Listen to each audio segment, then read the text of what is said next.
ایک الیکشنز کے بعد وہ صورتحال تھی. میں آپ کو بہت ساری چیزیں بتاؤں گا کیونکہ ہم لوگ ایز اے جرنلسٹ ایسی بریفنگ میں بیٹھتے ہیں جہاں ہمیں سوال جواب کرنے کا بہت موقع مل جاتا ہے اور انسائیڈ انفارمیشن بھی مل جاتی ہے.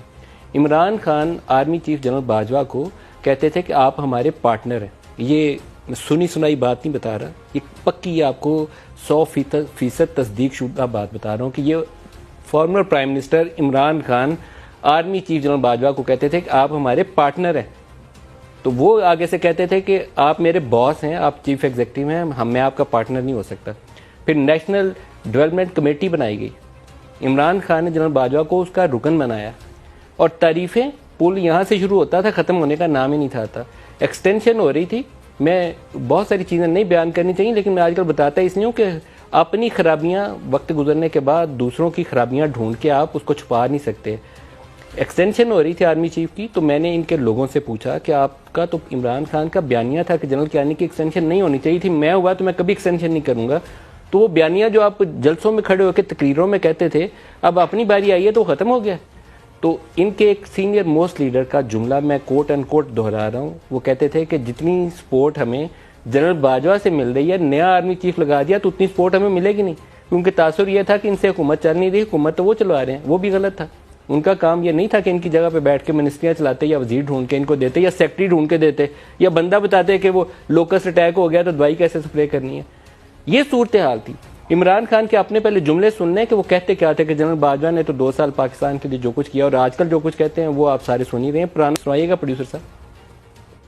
جنرل باجوہ نے جس طرح اس حکومت کی مشکل وقت پہ مدد کی, جس طرح اس نے ہمارے ساتھ کراچی میں مدد کی جب بارشیں آ رہی تھیں, جو ہمارے ساتھ کورونا کے اندر پوری طرح مدد کی, جو ہمارے پاس جب ایک ملک پہ پیسہ نہیں تھا, 2 سال پاکستان کی فوج نے اصل میں اپنے ڈیفنس ایکسپینڈیچر پہ کٹ لیا کیونکہ ان کو فکر تھی کہ پاکستان کے پاس پیسہ نہیں ہے. کبھی ایسے پہلے نہیں ہوا. ساری میری فورن پالیسی کو آج پاکستان کی فوج اور جنرل باجوہ ہمارے ساتھ کھڑے رہے ہیں. یہ انہی جنرل قمر جاوید باجوہ کی میرے خیال بات کر رہے ہیں, former prime minister Imran Khan. As prime minister کی یہ تقریر ہیں.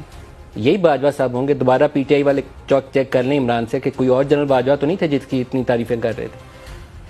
اور پھر میں نے ان کا انٹرویو کیا اور اس انٹرویو کے اندر ان سے سوال پوچھا, یہ کیونکہ تاثر یہ تھا کہ پتہ نہیں باس عمران خان ہے کہ جنرل باجوہ ہیں, کہ پاکستان کا نظام کون چلا رہا ہے. تو یہ سوال بھی کیا ان سے, اور اس وقت بھی جو جواب تھا انہی کی زبانی سن لیجیے. سوال جواب دے گا پروفیسر صاحب. ہو از دی باس نو, آپ باس ہیں یا جنرل باجوہ باس ہیں؟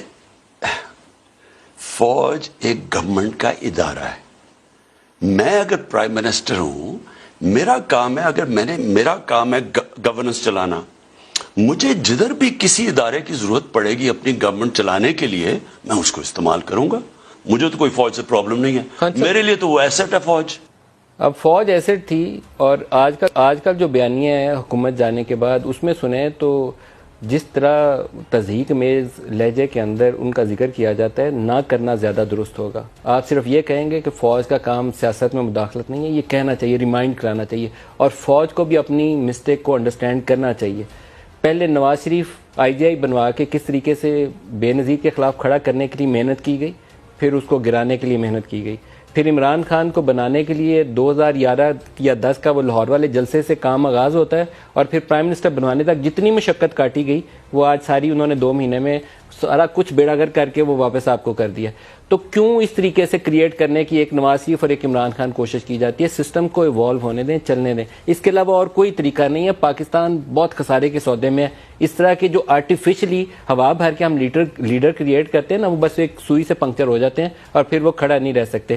حکومت جانے کے بعد کیا کچھ بولتے ہیں یا آج کیا بول رہے ہیں, پہلے وہ دکھا دیں پروڈیوسر صاحب. اگر تم سمجھتے ہو کہ تم یہ امپائروں کو ساتھ ملا کے میچ جیت جاؤ گے, کان کھول کے سن لو. اور وہ جو لاہور میں آدمی بیٹھا ہے جو تمہاری اس کی جو نوکری ہے تمہیں جتانے کے لیے, میرا چیلنج ہے, انشاءاللہ اس کے باوجود ہم تمہیں الیکشن ہرائیں گے. ووٹر لسٹ کو غور سے دیکھیں, اس میں انہوں نے بڑی دھاندلی کیا, اور میں انشاءاللہ یہ شریفوں کو اور یہ امپورٹنٹ گورنمنٹ کو آج چیلنج کرنے آؤں. تم جو مرضی کر لو, 17 17